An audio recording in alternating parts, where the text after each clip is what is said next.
much for joining us for our Surfacing Creative Leadership conversation on the personal learner dimension of the Leadership Circle profile. Look, this world needs creative leadership, and we at Leadership Circle know that you, as coaches and leaders yourselves, are in the best position possible to provide that, whether it's through your own leadership or through the multitude of ways that you help other leaders grow into theirs.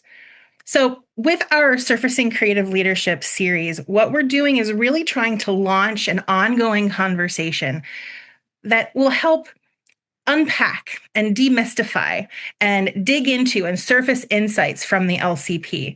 And we're doing it one dimension at a time. Today, we're talking about personal learner. That's the creative competency that measures how actively, how proactively, and how reflectively a leader can really become everything they're meant to become, how they can grow in self-awareness, in knowledge, in wisdom, and in insight. So, to get us started, we do want to hear from you. I am going to put a question in the chat. Right now, I'm going to do that. And we want to hear your thoughts. So please put your responses in the chat to this question. How does personal learner show up in you and in your life? We really want to know. And while you're doing that, it is my pleasure to introduce and to welcome our two guests. You see them on screen. These are two longtime Leadership Circle coaches. We've got Rixt Kuiper and Peter Stoppelenburg. Thank you both for being here. Let me start off by introducing Rixt. Rixt is a senior leadership consultant and executive coach who has been coaching leaders around the globe for more than 20 years. She is known for her grounded presence and her intuitive insight, and for bringing not just intellect, but also a lot of heart to everything that she does.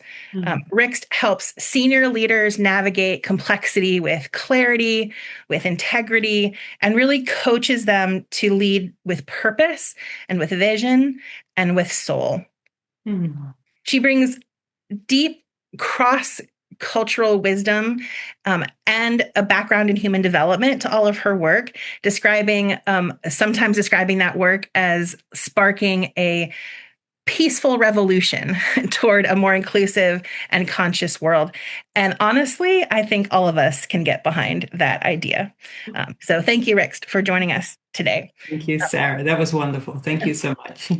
My pleasure. Also with us is Peter Stoppelenburg. Peter has been a Leadership Circle principal for the last decade, and he brings not just a business savvy, but also a pretty fun and pretty playful coaching style to his work. He has trusted by senior leaders to guide them through really fast changing and complex environments. And as a former exec himself, can bring a very empathetic lens and a systems approach to leadership transformation, really helping leaders grow at not just the personal level, but also the team level and the organizational level. Plus, he's an author, an agile expert, and rumor has it, a pretty great chef. But I will let him speak more about that. So to the both of you, really welcome. We are thrilled to have you here. Thank you so much for joining us for this conversation about personal learner. Thank you so much, Sarah, for getting us started and welcoming us, all of us. So really warm welcome from you. Really lovely. Thank you. My pleasure. It looks like we've got a lot of great comments in the chat about how personal learner is showing up in individuals and in their work and their lives. So, Rixt, I think you are getting us started. I'm going to go ahead and turn it over to you. Yeah. So, Sarah, you already kicked us off and kind of, gave us a great summary around this dimension. And we know that personal learner is nested in self-awareness, right? And so that's all about an orientation towards professional and personal development. And as coaches, we live and breathe, obviously, this dimension. I hope so. So the best way, I guess, to promote personal learner in the coachee is to use self as an instrument and to role model it. So we are keen to know, and I've already been scrolling down the chat, so many messages there on how is personal learner showing up in you and in your life. And this can be in big and small ways, right? Like reading, maybe working with a mentor, maybe just seeing life as your curriculum. I think I saw that someone writing. Or maybe, trying out a new sport or traveling. So we're really curious about how does this personal learner show up in you and in your life? And Peter and I, as we were preparing, and Sarah was kind of being curious about how does it show up in your life, we gave her some examples. And the first one is, I think, Peter, you're going to share something about how it shows up in your life in a small way. Shall I share a screen? Here we go. Yes. Yeah, here we go. I had you actually first, so. Oh, okay. Here we go. Okay, cool. So I'll start. So since New Year, like a New Year's resolution, I've been experimenting with writing haikus. So it's a Japanese poem. It's 3 lines. It's very short, and it's often after contemplation that I write down these short poems. So, and then I guess, Sarah, you gave me this very nice challenge to write one for today. And on a professional level, I've been inquiring about narrative identity. So as a coach, I'm delving more and more into narrative identity and using that in my coaching. So when Sarah asked me to write a haiku about today, personal learner, this is what showed up. This precious life, learning the stories we are, becoming more whole. So I really like the creation of those poems. It's an echo of my meditation. I just like writing it down. But then after I started in the beginning of January, I have now like over 100 haikus. So I read them back once in a while. And of course, I recognize patterns and themes. So which is helping me to become more self-aware of what is actually alive within me and when I meditate and contemplate. So that's how it's showing up in my life in a small way. And then, Peter, please share your learnings. Yeah, I will. So I got this picture. As Sarah already said, rumor has it I'm a chef as well. So if people ask me, so what if you could do life again, what would your occupation be? I always say chef. And I said that for 40 years. So like 5 years ago, I said, okay, you know what? I'm going to take a cooking education. So I went back to school 1 day a week for a year and became a chef, right? So I can work in restaurants and so on. So you learn a lot of skills, expertise, but you learn a lot more. And this was amazing when I decided to do this, what all came out of it. And so that the one decision that you take to learn something has a whole big consequence. So I also realize, that you need to put a lot of passion and love in preparing food. And actually, when you prepare food, it's a lot of bringing people together in a social way. It's again a lot of love and empathy. And one of the things, my leadership circle profile, I've got a passive tendency and a little bit distance tendency. So when people give me compliments about, wow, this is great food, it's like, yeah, come on. So I had to also learn to take in, compliments that people like what you're doing. This is actually Nordic cuisine. I'm specializing a little bit in the Nordic cuisine, Scandinavian cuisine. And then, so this you could imagine when you go on this learning journey. Then also about a year ago, I was asked, can you, as a volunteer, cook in a hospice, where terminal patients are, and that was a super interesting experience. I always had a little awkward relationship with death. it's something I don't like to be around with. I won't go into all the details, but it's one of the fears, I guess. It's not so my own death, but with being surrounded with people, in a hospice, they're not going to be on this planet much longer. And what I learned there is like, it was actually a pretty good atmosphere. And what I learned there, is like, embrace the last moments of people who are there. They know they're going to die. And there's a lot of empathy and love in that. And that's really, I integrated one of my fears. And so by taking the decision five years ago, it was like for me full integration. Now it's like, oh, wow, this is so beautiful to be around it. So, that's a little bit my learning experience. And yeah. So hand it back to you, Rixt. Yeah, thank you, Peter, for sharing that.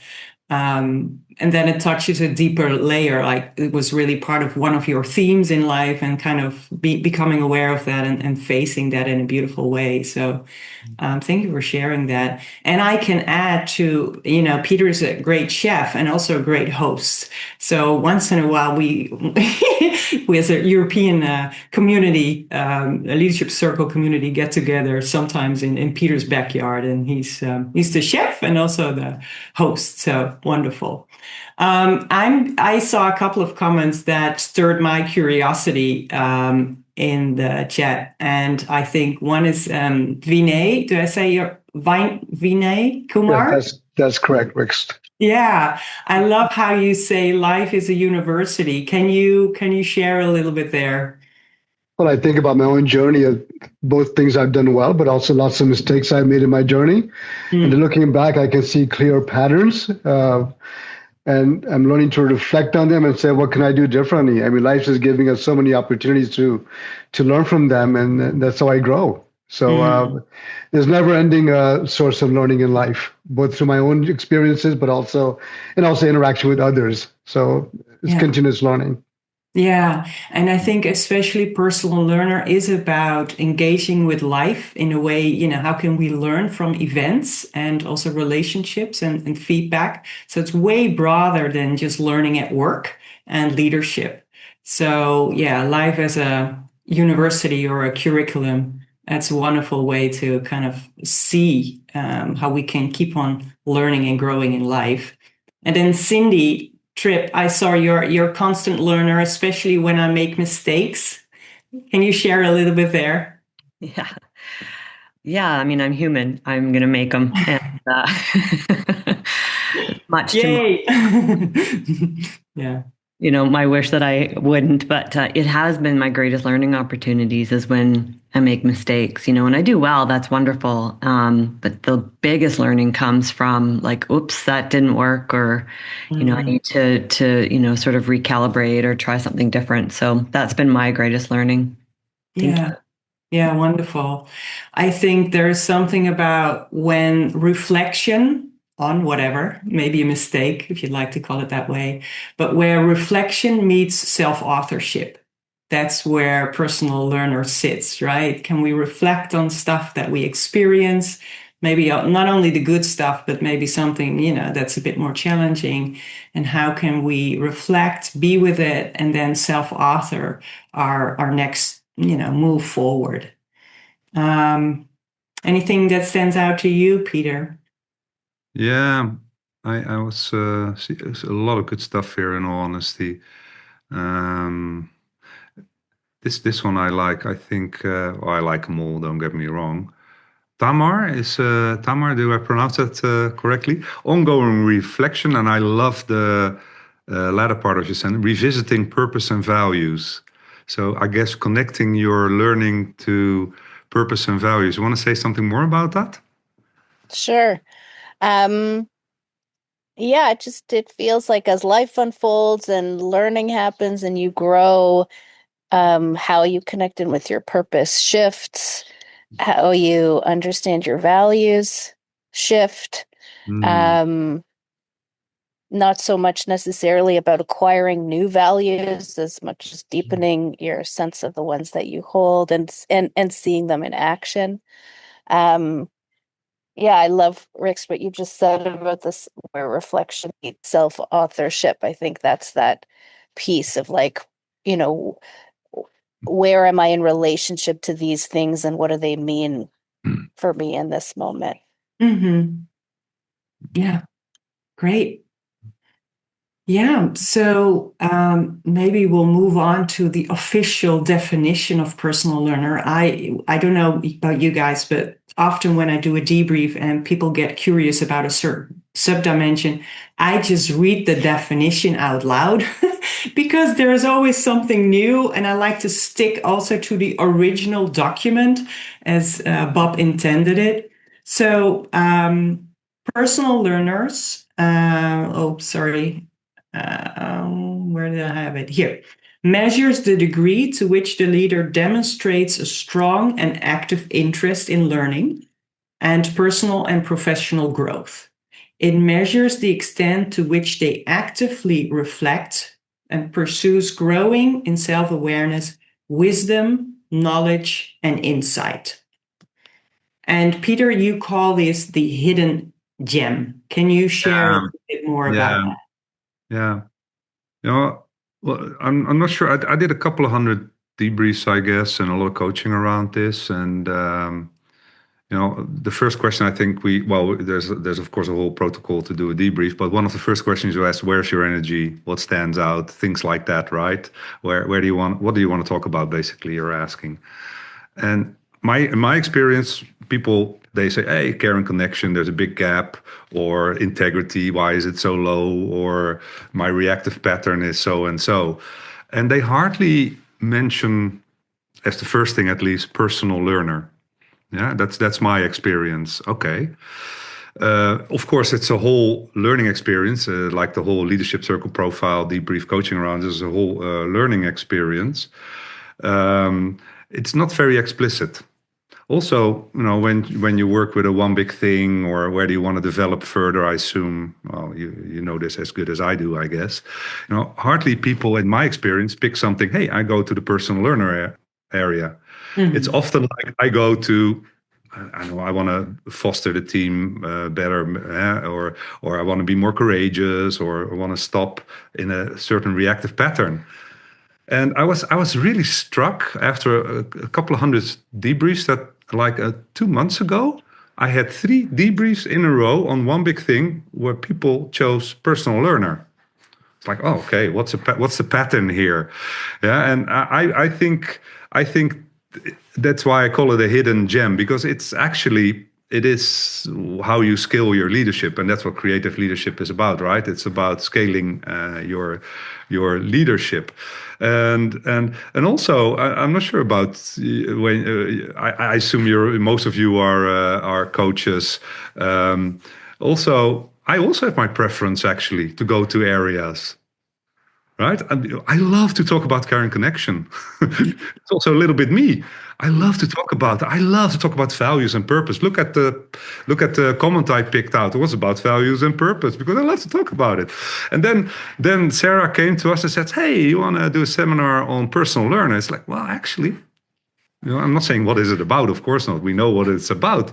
But it's not my go-to place. Like, it's not a go-to place of a lot of, I think, in my experience, maybe you've got different experience of a lot of people you debrief or work in a coaching relationship with. So for today, I thought, let's experiment on personal learner for myself as well. Hopefully for your benefit, I guess. So what I do when I start to try to understand things, I put it in structures. That's how I work. So this is still the lovely food. You should taste this. It's really lovely, but that's a different story. Yeah. So again, we're talking about this dimension, and to put some structure around it. What is it? What can you talk? What type of questions can you ask? And I would love to have your feedback on this as well. Again, it's my experiment. It's my prototype. But let's see if this resonates. Yeah. So I said, so what are sort of, if you give a little bit more meat to the bones. So what are sort of the levels we're talking about here? And let me explain it first, and then let's have a short conversation around it, if it resonates, if this is helpful, if it's not. And of course, I've got a hidden agenda. I want to upgrade my structure, but that's a different story. Yeah. So I think it's different types of levels. Yeah. So the foundational level, I call it knowledge. Yeah, and knowledge is basically we talk about personal learner now, right? So let's also see that in that context, And I think it's a foundational level. It involves the introspection to explore your thoughts, emotions, values, purpose, and motivations to create a deeper self-awareness. Right, it's often also a reason why people do an LCP, I guess, and why I start with the question, so what stands out? It's a little bit, get a little bit more information about yourself. Let's call it knowledge. Yeah. And then if you look at the second level, I call it insight. So you have a certain knowledge base about yourself, a certain level of self-awareness. Yeah. So the insights basically entails recognizing some patterns in your behavior, in your cognitive processes, in your somatic experiences, but also with the idea to start to experiment and apply some of this awareness. Yeah. So that's sort of the second level. And then the third level, I call it transition. Yeah. So transition basically represents a deeper transformation. Yeah. It involves significant, I think, personal social changes through reflection on experiences, on challenging your own assumptions, shifting some perspectives, mindsets, and also start to self-author your inner narrative, basically to also tag along what Rick's already said.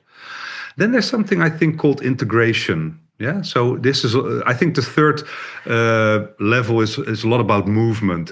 Here, maybe also, to put it in the realm of leadership circle, maybe the one big thing is here. Where do you want to move away from? Where do you want to move to? And questions like that. I think that's what's here. The fourth level, I call it integration. Yeah, in my example, I gave my personal example of integration. It's about, leadership circle. When you're in the creative space, it's all about the concept of wholeness. Yeah, so you harmonize personal and professional identities. You foster your authenticity, and you have confidence in expressing your true self. That's what I think integration is about. Yeah, a question here could be, what's been integrating? We have a colleague, whenever you meet him, he asks, what's been integrating? Yeah, so it's a super simple question, but a very profound one, of course. And then the fifth level, I call it wisdom, and that's, I think, about, it embodies the principle of, disseminating your profound insights, your knowledge, your experiences to others. Yeah, it's fostering a culture of collective growth and inspire others, support others on their learning journey. Basically, share some of your wisdom, which I think is a task of a leader as well. And a question you could ask in your coaching practice, or that comes to mind, is how do you catalyze learning in your organization? Yeah. Mm.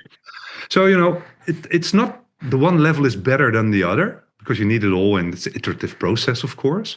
But I think, and I would love to do some research on this, that there is a connection with these 5 levels and how your scoring shows up on Personal Learner. If you score, like, say, 100%, probably you're sharing some of your wisdom, because Personal Learner is often something pretty personal. People don't know that I'm learning unless I convey it, right? And share it and help support others in their learning. So I think, when you put this little structure in the personal learning area, I think there's a correlation between, if you're at lower levels, whatever that means, and there's no value judgment whatsoever, you maybe, need to understand a little bit more about yourself. When you're at higher levels and want to grow, you maybe want to share some more of your wisdom. So I was trying to experiment a little bit and give a little bit hand and feet to the personal learner dimension. I stop here for a second. I'm super curious. Rick, anything to add, or shall we just open it up and see if this resonates, what this does? Yeah, for sure. And there was one thing that came up in my mind as you were speaking. I think some of us ask the question when we coach someone, we ask, how can I best coach you? Which, you could almost like it is an inquiry about how do you best learn? So there is some, I guess, maybe it's knowledge insight around knowing your preferred learning style, knowing maybe you like to start with a concept or you like to start with an experience. But there is something about knowing how to best learn that can be helpful in maybe unlocking the personal learner. And yeah, I'm curious. I see some people responding in the chat. But any questions on the model? Well, there's one question I want to surface actually, because it's speaking directly to this 5 levels that you've laid out, Peter. And that question comes from Beth, where she says, can you speak to the role that reflection plays in this model that you've laid out? Yeah. I think it's like a matrix structure, if I may call it like that. If I make the metaphor with an organization, I think reflection is everywhere, right? If you share your wisdom, if you help people in their learning journey, I do hope there's reflection as well. How it lands, how you can support people, how you, I don't know, improve, maybe not the right word, but how you can be more effective in that. I think reflection is everywhere here. I think reflection, if I had to put one word underneath self-awareness, I guess it's reflection, right? If I have to put one word around relating, it's care, and so on. So I think reflection plays through all levels. Yeah, and it's also iterative. It's not like, okay, this is the structure we're going through, and then you're done. No way. You go back and forth, and so on. There's always something. Somebody said continuous learning every day, asking feedback, and so on. So that's how I think reflection plays here. And some people tend to be very reflective by nature. I think one of the best questions we can ask as well as coaches in this area, how do you reflect? Right? And some people are very reflective by nature, and some people, are less reflective by nature. So I don't know. What is your? I'm not sure who asked this. So because Sarah, you read out the question, but what are your thoughts around it? I'm curious who wrote this. That was Beth Steiner. Oh, Beth. Okay. Hi, Peter. Yeah, I mean, I think you're addressing it as we support people who are working in this dimension with practices, with ways of growing. It seems like reflection would be a very powerful tool. So I was curious if it fit within the way you use your model, and if there's other practices or ways you have supported people in moving their way through some of these distinctions you set up in your structure. Yeah. The other day, I'm totally triggered by your word reflection. The other day, I was like, I was asking Chat. I ask Chat a lot of things. So give me 50 ways to reflect. Right? It gave a whole word cloud and beautiful things, and we all recognize, and so on. Yeah. So also to give again, reflection is like, it's a little bit a container. Yeah, I'm a very practical person. I love to help people in a very practical way. So, reflection, I think Rick said you have a mindfulness practice and you meditate and so on. I tried that for years and it doesn't work for me. So also for reflection, I think it's really helpful to ask and to talk to people. So what helps you? What's not supportive for you? And again, my 50 ways to reflect was for me really helpful to show people. Anyway, I'm curious about Tim's question. He says that some people sadly don't have the desire to learn and grow. And how do we stimulate that desire? I find when people have these very kind of firm identity conclusions, like I'm conflict averse, or I'm good with numbers, or I challenge the status quo, or whatever is that I am, and there's some kind of absolute, that they're less open to maybe learning about how they make meaning and what they are curious about. And so helping them somehow to see that they've internalized the story about themselves. And with that, they're not so much being curious about, the evolving story, right? So just to kind of first get them to see, oh, so that's the story that you're living in about yourself, rather than kind of, I don't want to say pushing them towards curiosity, but like to see, oh, yes, that's how I talk about myself. That's how I identify, can be helpful before they open up and start to become curious. I don't know, Tim, if that resonates with you, if that answers your question.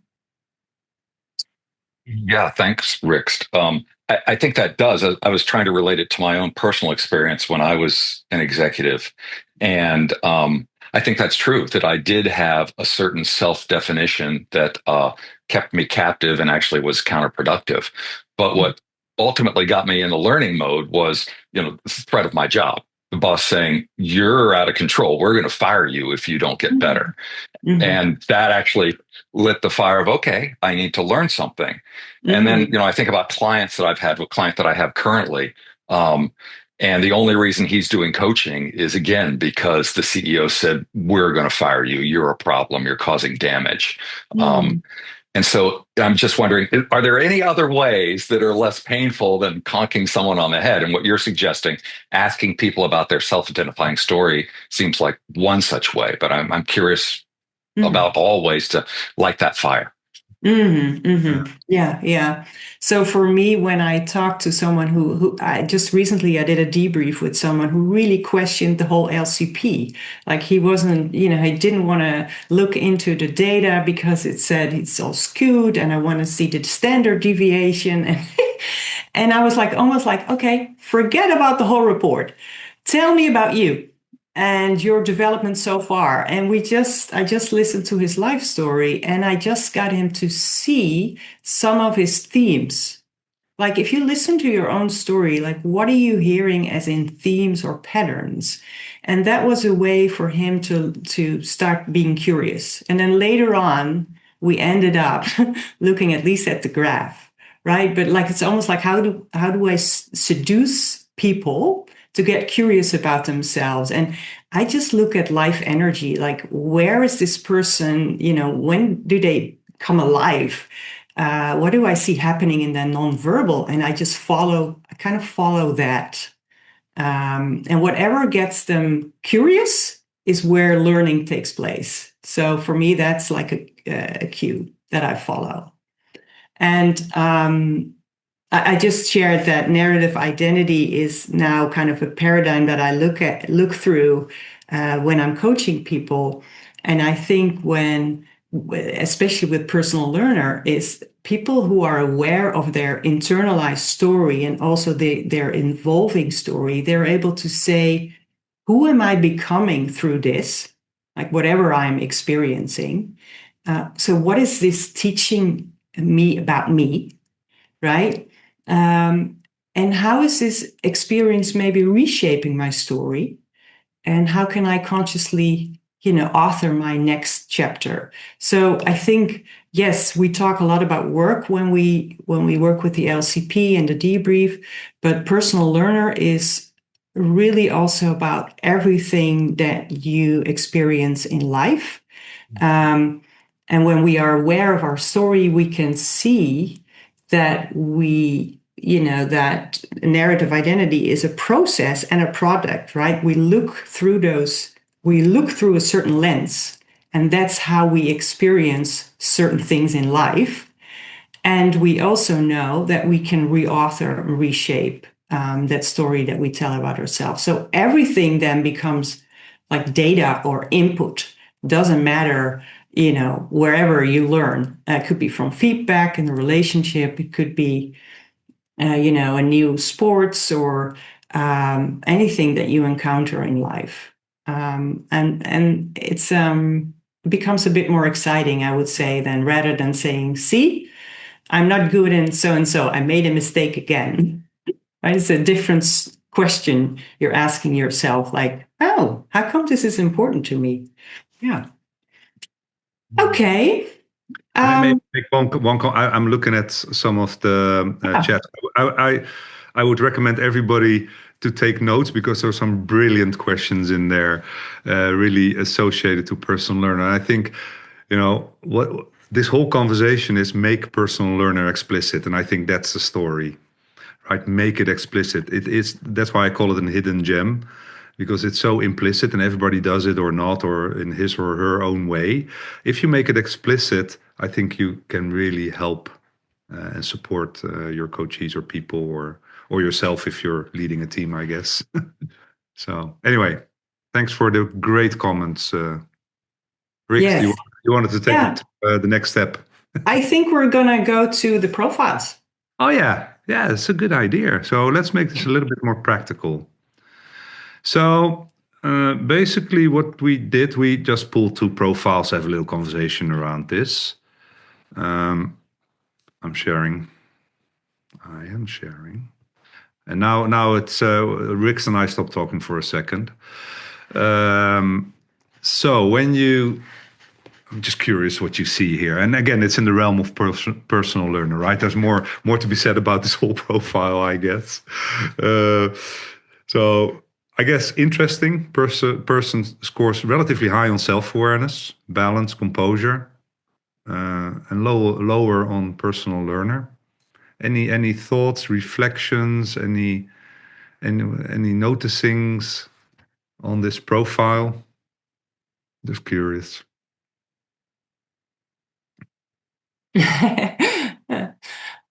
Nice comments make me laugh. They know it already, looking critical and arrogant. Yeah, looking at those scores, right? Yeah. Well, actually, distant and arrogant. Yeah. Well, yeah, I think the distance is more related to balance and composure. In all honesty, it's an interesting that they're both high, but there is something going on there. I know I debriefed the person, so. But yeah, it is indeed the polarity. That's a super strong polarity between the arrogance and the personal learner. So what type of things would you, I don't know, when you, let's say this is a debrief, how would you approach this? What type of questions would you ask, or I don't know, advice, give the advice or insights? What would you do? I'm just curious. I mean, this is the big polarity. Any reflections, thoughts? What are you protecting? That's a great question. Nielgen, say a little bit more, please, if you would like to. What are you protecting? Super good question. Yeah, I felt like the opposite is the total protecting area.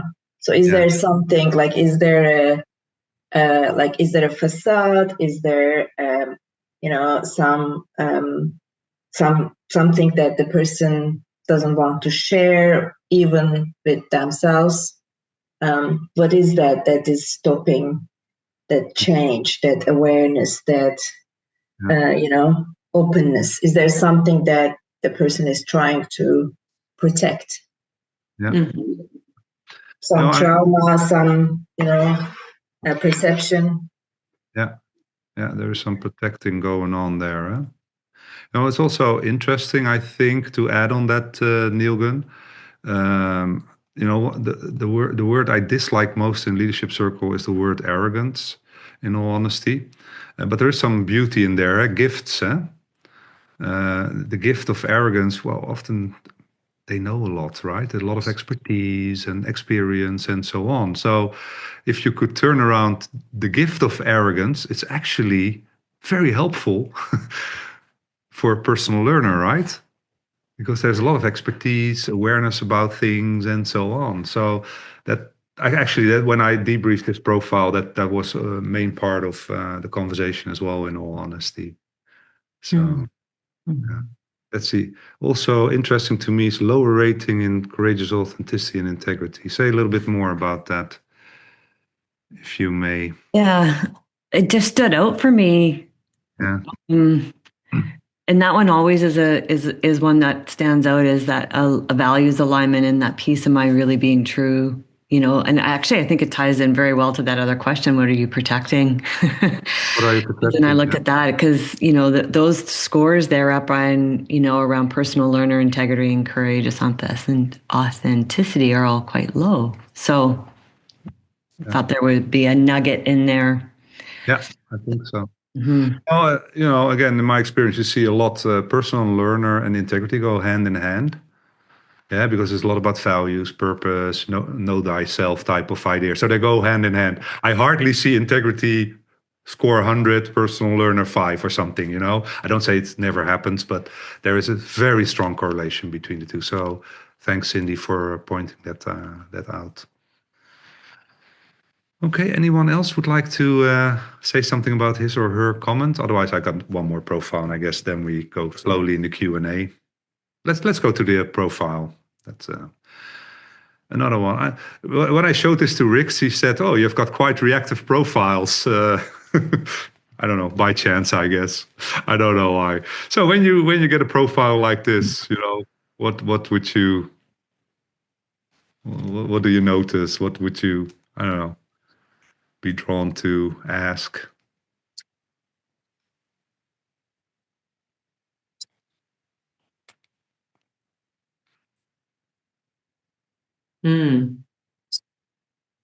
Yeah, little self-awareness, says Tim. Yeah. Little self-awareness, yeah. Huge gap. Yeah. Actually, I think there is not one score in any dimension which is sort of is same as the evaluators. Well, maybe one or two, right? So it's super interesting. When I see a profile like this, it's like, oh, that's interesting. The first thing I look is at self-awareness, personal learner. Okay, yeah. It's really interesting, when this person, a little bit about mindset.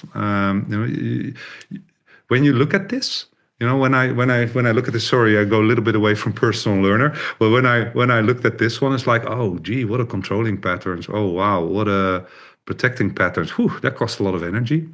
I also always look. So, what is the one dominant reactive pattern? And going through the conversation, hearing this person's life story, it was actually not there. It was in the pleasing. It was really interesting. It's also the only dimension where the evaluators and the self-score were same, right? It's really interesting. So actually the story was, it was something like personal learner, self-awareness is something, it's a little bit selfish. This actually, maybe you don't see it from the profile. This was a person with high care about others, really very attentive, super nice person, and so on. But also the mindset was like, yeah, it's a little bit selfish to work on myself. Yeah, and then so that was the pattern or the unlocking move, I guess, in this profile. There were probably others that we can talk about as well, but I thought that was interesting to see. So sometimes when you look at a profile like this, the reactive patterns, I'm also like, so what is the real reactive pattern, or what is the dominant one? And that's not that easy, actually, often to decipher in a conversation. Yeah. Much more favor towards them than they saw themselves. Sorry, what? Yeah. So there is this, and I guess we are familiar with that, when the self-score is just a little bit lower on the creative side and maybe just a little higher on the reactive side than how others see them, then often personal learner is also a bit higher, right? Because there is at least this inner story that, we haven't arrived yet. We're not there yet. We still have something to learn. And here we see definitely the discrepancy between self and others, leaving large gaps, and maybe having an image of, being accomplished already. And there is something interesting around the correlation between integrity and personal learner, as you pointed out, Peter, and selfless leadership. In my experience, when personal learner is high and selfless leadership is high, then integrity is often also high. So there is something about humility, almost, as in learning, questioning about, self, wanting to learn and become self-aware, and at the same time, not putting yourself at the forefront. So, being selfless in a way that raises also the integrity. Or I don't know if it's causal, but anyway, it seems to be related. Any other remarks about this profile? Otherwise, I guess we go to some of the questions, reflections, and sharing.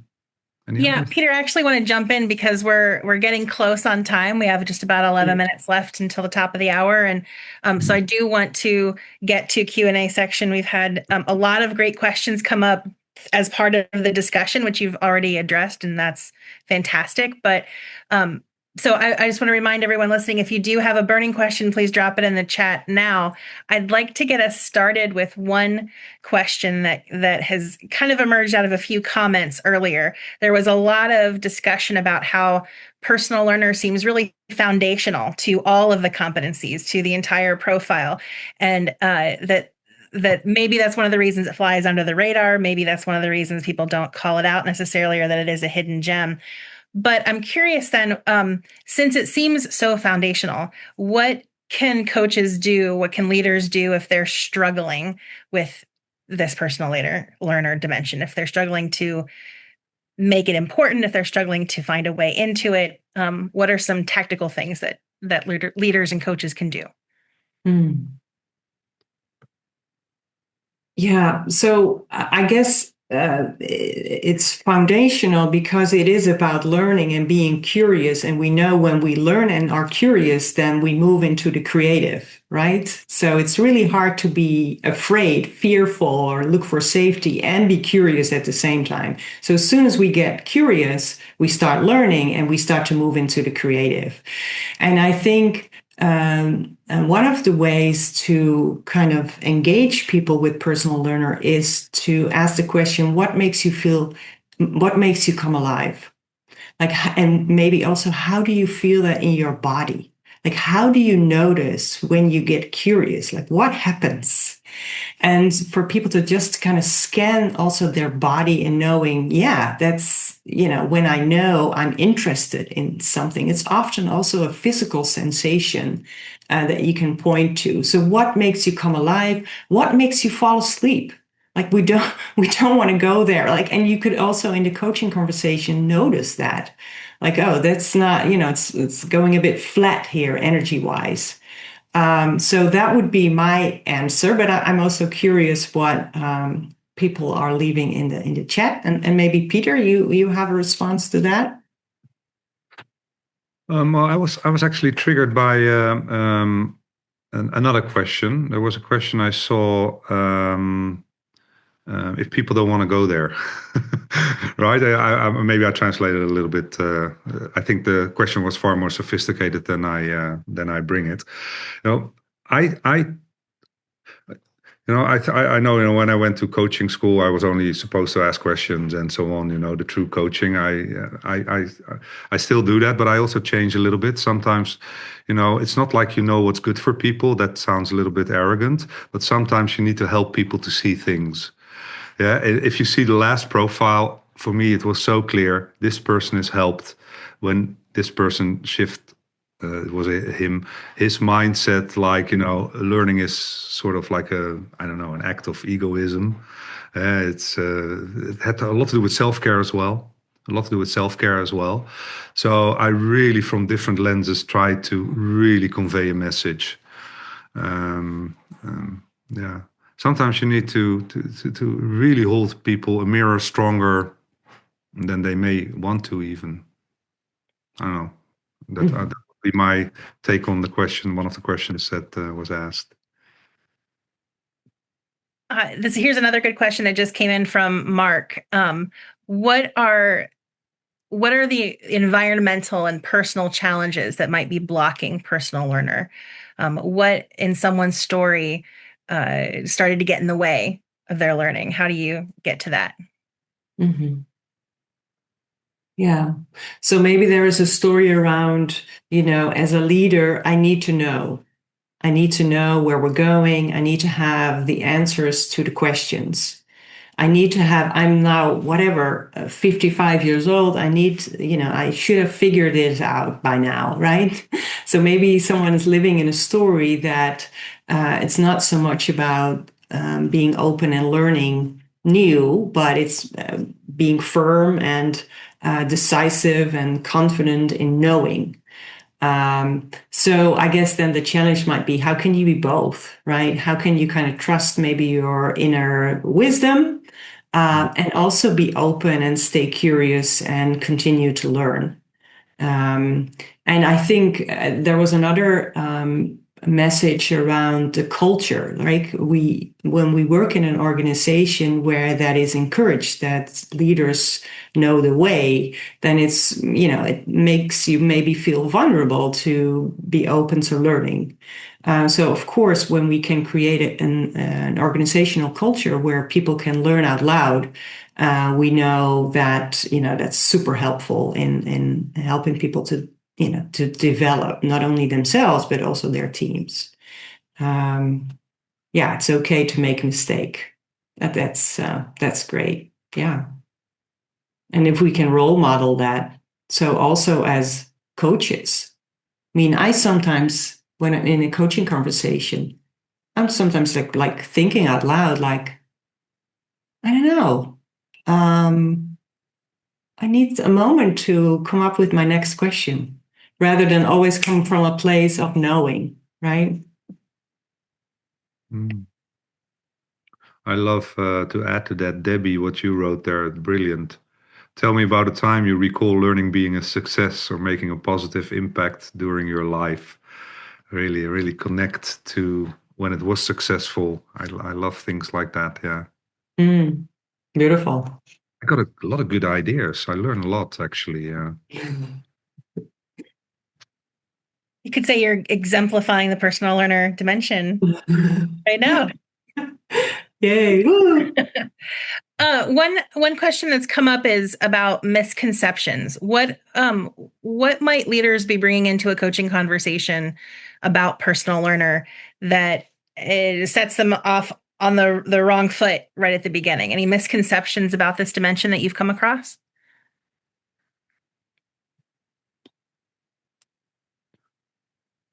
Well, a couple of things come to mind. First of all, I already said a little bit. The misconception is, why is this important? Right? Misconception. I'm a leader. I'm leading people or whatever. Why do I need this? Because I need to achieve results and I need to build teams, right? So I think a misconception that this is, I'm not saying everyone said it, but a less important dimension. Yeah. And again, when I opened this, I fall in that trap sometimes as well, to be honest. Yeah, because I go to Caring Connection, I go to integrity and so on. So it's also, I think, a good reminder for us coaches every now and then. Do we really have it top of mind? I speak for myself, I cannot speak for you. And so do I need this? Another misconception I already said is like, it's like, it's an act of you're being a little bit selfish. Yeah, I think it's associated to it. And another misconception that I also saw a couple of times, often people associate this more with professional growth and leadership growth. Yeah, and it depends a little bit on the level of the organization you're talking to, but often they also see this as professional. But I went to this and this course and I learned lean and agile and whatever. I don't know, Rixt, you have any additions? I guess the misconception is that it's hidden. Like people don't go there very easily.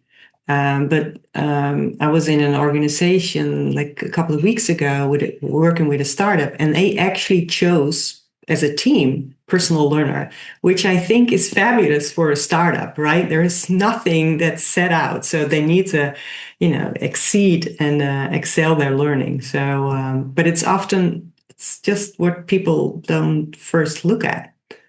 So it's helpful to at least point it out in the debrief. Well, I think that actually is a perfect place for us to wrap up, and a perfect inspiration for us to try to bring Personal Learner a little more to the surface for all the leaders that we're working with. But we just have a couple of minutes left, so I want to take this moment to say thank you to everyone who has joined us on the call. Thank you to Peter and to Rixt for this great conversation and excellent dialogue. The chat has been so lively and so insightful for our conversation on Personal Learner. If you liked this conversation, join us next month. In August, we'll be exploring Foster's Team Play with Leadership Circle Principal Mark Burrell and others. And be sure to watch your inbox and Leadership Circle social for details about that event and for other Surfacing Creative Leadership resources, events, and announcements. On behalf of Leadership Circle and our guests today, Rixt and Peter, I'm Sarah Stahl saying thank you so much for your time and attention. Take care of yourselves, and we will see you next time. Thank you. Thank you. Thank you guys. Bye now. See ya.